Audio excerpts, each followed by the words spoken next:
నమస్తే, welcome to I dream. నా పేరు ప్రసాద్. ఆంధ్రప్రదేశ్లో ఆడుదాం ఆంధ్ర అనే కార్యక్రమానికి ప్రభుత్వం శ్రీకారం చుట్టింది. గ్రామీణ ప్రాంతాల్లో ఉన్న ఔత్సాహిక క్రీడాకారులకు మంచి అవకాశాలు కల్పించాలన్నది ఈ ఆలోచన లక్ష్యంగా కనిపించింది. సుమారుగా 2 నెలల పాటు ఈ కార్యక్రమం జరుగుతూ వస్తుంది. చాలా ప్రాంతాలకు సంబంధించిన గ్రామీణ ప్రాంతాలకు సంబంధించిన యువతీ యువకులు ఎవరైతే ఉన్నారో వారందరికీ కూడా స్వాగతం పలికింది. అలాగే వివిధ క్రీడల్లో ఎవరైతే రాణిస్తున్నారో వారందరూ కూడా ఒక మంచి వేదికగా ఇవ్వాలన్నది ప్రభుత్వ లక్ష్యంగా కనిపించింది. అయితే ఆడుదాం ఆంధ్ర అని ఇది పెట్టిన వెంటనే ఎల్లో మీడియా కానీ లేదంటే చాలా విపక్షాలు కానీ అసలు ఈ కార్యక్రమం ఎందుకు, జనంతో ఆడుకుంటున్నారు జగన్, ఇలాంటి కార్యక్రమాల వల్ల డబ్బులు వేస్ట్ అనే విస్తృతమైన దుష్ప్రచారాన్ని చేసిన పరిస్థితుల్లో ఇన్నాళ్ళు దాదాపుగా వేలాది మంది గ్రామీణ ప్రాంతాలకు సంబంధించిన యువత యువకులు పాల్గొన్నట్లుగా స్పష్టమవుతోంది. ఫైనల్స్ జరుగుతున్నాయి. ఈ ఫైనల్స్లో గెలుపొందిన క్రీడాకారులకు ముఖ్యమంత్రి చేతుల మీదుగా బహుమతులు అలాగే మిగిలిన సర్టిఫికెట్లు కూడా అందజేయబోతున్నారు. మనతో రాష్ట్ర సాంస్కృతిక సమితి క్రియేటివ్ హెడ్ జోగినాయుడు గారు ఉన్నారు. జోగినాయుడు గారు నమస్తే అన్న. అంటే ఆడుదాం ఆంధ్ర కార్యక్రమం పెట్టినప్పుడు అసలు ప్రభుత్వానికి పని బాటలు లేదు, ఈ ఆట ఏంటి అనేది ప్రచారం చేశారు. కానీ ఈ ఫైనల్స్కి వచ్చేటప్పటికి ఇంతమంది గ్రామీణ ప్రాంతాల్లో ఆసక్తి గల క్రీడాకారులు ఉన్నారా అనేది అనిపిస్తుంది. అసలు మీరు అనుకున్న లక్ష్యం నెరవేరినట్టు అని చెప్పుకోవచ్చా? ముందుగా మన ముఖ్యమంత్రి గారు వైఎస్ జగన్మోహన్ రెడ్డి గారు ఒక మంచి ఉద్దేశంతో, అంటే ఒక మంచి సాంప్రదాయాన్ని ఆంధ్రప్రదేశ్లో ప్రతి గ్రామాన్ని ఒక్కసారి మొదలు పెట్టాలని చెప్పి ఈ ఆడుదాం ఆంధ్ర అనే గొప్ప కాన్సెప్ట్ని భారతదేశంలోనే మొట్టమొదటిసారి ప్రారంభించారండి. ఇది గొప్ప సాంప్రదాయం, గొప్ప సంస్కృతి. ఎందుకంటే ప్రతి పల్లెటూరులోనూ ఇప్పుడు ఈ సెల్ ఫోన్ యుగంలో ఆటలు పాటలు చాలా తగ్గిపోయాయి. కేవలం ఏంటంటే ఈ టీవీ ప్రోగ్రామ్స్ ద్వారాను యూట్యూబుల ద్వారా తప్పితే మనకి యాక్టివిటీ అనేది లేదు ఆంధ్ర రాష్ట్రంలో. సో ఇలాంటి పరిస్థితుల్లో, ఇలాంటి ఒక వాతావరణంలో ఒక గొప్ప సంస్కృతిని మొదలుపెట్టిన ముఖ్యమంత్రి గారికి ముందు ప్రతి ఒక్కరూ కృతజ్ఞతలు తెలియజేసుకోవాలి. మీరు అన్నారు దుష్ప్రచారం అని. వైఎస్ జగన్మోహన్ రెడ్డి గారు వచ్చిన ఈ 5 ఏళ్లలో ఏ రోజు దుష్ప్రచారం చేయలేదు చెప్పండి.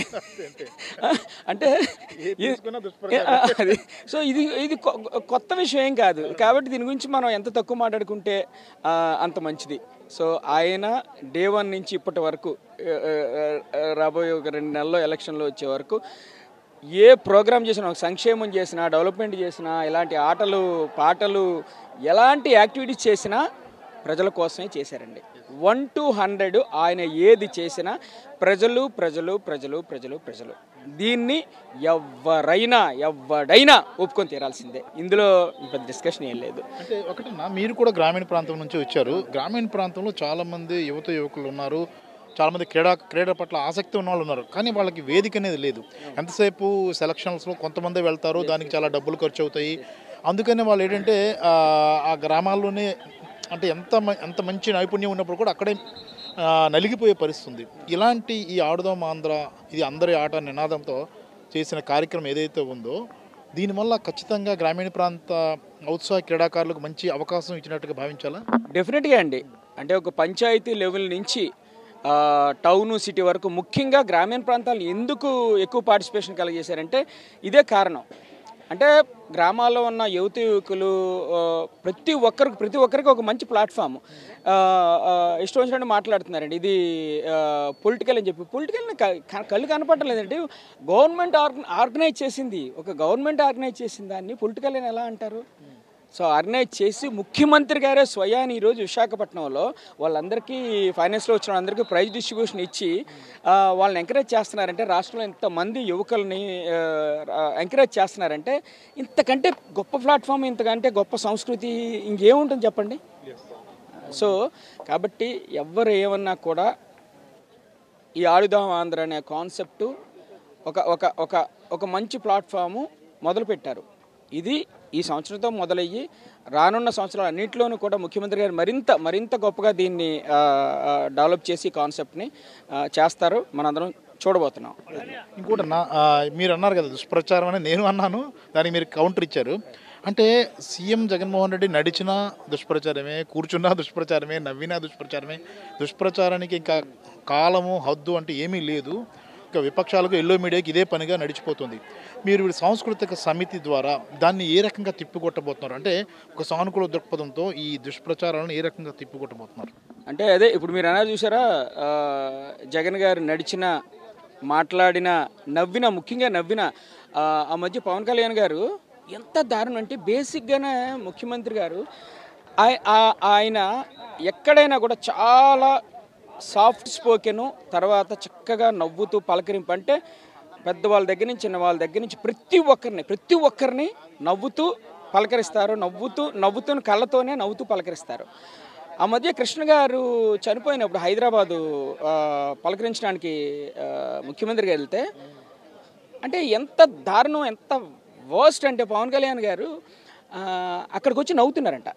జగన్ గారు నవ్వడం ఏంటంటే ఆయన ఎప్పుడు అలా చక్కగా పలకరింపు. అంటే చనిపోయిన మనిషి దగ్గరికి వచ్చి ఆయన కూడా ఏడవాలా, ఆయన కూడా అని చెప్పి ఏడవాలండి.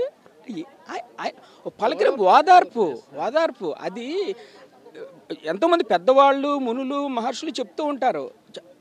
చావు అనేది ఒక సెలబ్రేషన్ అంటారు. అంటే అక్కడ దాని అర్థం అక్కడ వాళ్ళని ఏడుస్తూ పలకరించాలి కదా. ఆయన ఏంటంటే వాళ్ళకి ఓదార్పు అనేది ఒక రాష్ట్ర ముఖ్యమంత్రి అలాగే పలకరిస్తారు. మీకు తెలియదేమో, మనలాగా ఆయన సినిమా పెర్ఫార్మర్ కాదు, ఆయన నాయకుడు ఆయన. సో ఆయన నవ్వును కూడా వక్రీకరించడం అనే ఒక చెత్త సంస్కృతి అసలు నేను ఎక్కడ చూడలేదండి. ఇప్పుడే మొదలైంది. అంటే నవ్వునే తప్పేనా ఇదేంటండి? ఎలక్షన్లో మన ప్లాన్ ఎలా ఉండబోతుందండి? అంటే మన సాంస్కృతిక సమితి తరపున జనాల్ని జాగృతం చేయడం, అంటే యాక్టివేట్ చేయడం కానీ ఆలోచింపు చేయడంలో ఒకవైపు నుంచి విపరీతమైన రాంగ్ అంటే మౌత్ పబ్లిసిటీ పెరిగిపోతుంది, మరోవైపు దుష్ప్రచారాలు ఆల్రెడీ అది ఎప్పటి నుంచో నడుస్తుంది. ఇంకా ఎక్కువ డోస్ పెంచినా జనం నమ్మే పరిస్థితుల్లో లేరు. కాబట్టి మీ వైపు నుంచి ఎలా ఉండబోతుంది? ఇంకా దుష్ప్రచారమే, వాళ్ళు చేస్తున్న దుష్ప్రచారమే వైఎస్ఆర్ పార్టీకి మంచి ప్రచారం, శ్రీరామ రక్ష. సింపుల్. డే 1 నుంచి అదే జరుగుతుంది. ఇప్పుడు ఇంకా ఎక్కువైంది ఎలక్షన్లు కాబట్టి ఇంకా ఉధృతంగా ఉంటుంది ఇది మొత్తం డెఫినెట్గా. ఎందుకంటే మంచి చేసిన వాళ్ళకి మంచే జరుగుతుందండి. అది జగనన్న చెప్పినట్టు ఆయన వల్ల లబ్ధి పొందిన ప్రతి పేదవాళ్ళు ఎవరైతే అన్ని రకాలు ఏ రకంగా లబ్ధి పొందిన మనిషి వాళ్ళు మీరే మా క్యాంపెయిన్ అన్నారు. సో కాబట్టి మాలాంటి సినిమా యాక్టర్లు ఆయన మీద అభిమానం కొలిది ప్రచారం చేస్తాం డే 1 నుంచి మాకున్న ఇష్టం మీద. సో మాకంటే కూడా ఎవరైతే లబ్ధి పొందారో వాళ్ళందరూ చేసే ఆ ప్రచారం జగనన్నకి 1000 రెట్లు. సో అది చాలు. అంతకంటే స్టార్ క్యాంపెయినర్లు ఆయనే బేసికల్గా ఒక స్టార్ క్యాంపెయినర్. సో ఆయన వల్ల లబ్ధి పొందిన మాలాంటి వాళ్ళము, పేద కళాకారులు ఎవరైతే వాటెవర్ ప్రతి ఒక్కరు కూడా ఆయనకి స్టార్ క్యాంపెయినర్లే. అది చాలు ఆయనకి, ఎవరో అవసరం లేదు, ప్రజలే చాలు ఆయనకి. Thank you. రైట్, చూసాం కదా. మొత్తం మీద ఆడుదాం ఆంధ్ర సూపర్ సక్సెస్ అయింది. అంటే అనుకున్న దానికన్నా సూపర్ సక్సెస్ అయినట్లుగా చెప్పుకోవచ్చు. ఎందుకంటే ప్రభుత్వం పిలిపించింది, దానికి ప్రతిగా స్పందించింది యువలోకం, ముఖ్యంగా క్రీడాలోకం. ఎవరైతే గ్రామీణ ప్రాంతాల్లో ఉన్న చాలామంది క్రీడాకారులంతా కూడా స్పందించి ఈ కార్యక్రమంలో పాల్గొనడం, తమ సత్తాన్ని చాటడం అనేది జరుగుతూ వస్తుంది. దీనికి ఫైనల్స్లో ఎవరైతే గెలుపొందారో వారందరూ కూడా ముఖ్యమంత్రి చేతుల మీదుగా సర్టిఫికెట్స్ ఇవ్వడం, వారిని బాగా రాణించిన వారికి మరింత ఉన్నత స్థాయిలో తీసుకెళ్లేందుకు సిద్ధమవుతున్న పరిస్థితి కూడా కనిపిస్తుంది. మరోవైపు ప్రజలే స్టార్ క్యాంపెయినర్లని ముఖ్యమంత్రి పిలిపించిన నేపథ్యంలో ఖచ్చితంగా రేపు ఎన్నికల్లో వారే క్యాంపెయినర్లుగా ఉంటారు. ఈ విషయంలో తాము చాలా ధీమాగా ఉన్నామంటూ సాంస్కృతిక సమితి క్రియేటివ్ హెడ్ చెబుతున్న పరిస్థితి కూడా కనిపిస్తుంది. కెమెరామెన్ మూర్తితో ప్రసాద్, ఐడ్రీ మీడియా, విశాఖపట్నం.